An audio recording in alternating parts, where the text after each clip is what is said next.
In the West, the United States has always championed the ideals of democracy, individual freedom, and the pursuit of happiness. These principles, enshrined in the nation's constitution, guide its leaders. The American approach to well-being is often characterized by a focus on economic prosperity and individual liberties, which are seen as vital components of a prosperous and healthy society. Social programs are in place to support those in need, and there is a strong emphasis on healthcare, education, and social security. Contrast this with China, a nation with a vastly different political and cultural landscape. Here, the government takes a more hands-on approach to well-being. There is a strong emphasis on economic growth but also on social harmony and stability. The government invests heavily in infrastructure, education, and healthcare, with the goal of lifting the entire population's standard of living. But does this mean one approach is superior to the other? Not necessarily. Each approach has its strengths and weaknesses, shaped by the unique historical, cultural, and political contexts of their respective nations. However, what is clear is that the well-being of their people is a priority for both these leaders. Yet it's worth noting that the pursuit of well-being is not a one-size-fits-all endeavor.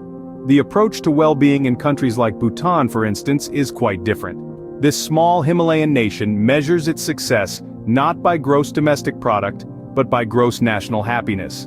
A philosophy that places the happiness and well-being of its people at the heart of its governance. So, to circle back to the original question, do global leaders genuinely care for our well-being? The answer is not black and white. It's a complex issue that cannot be boiled down to a simple yes or no.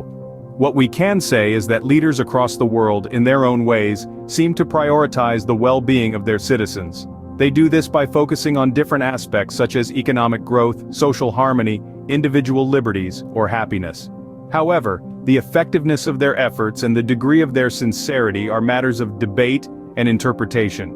What is crucial is that we, as global citizens, continue to question, scrutinize, and hold our leaders accountable.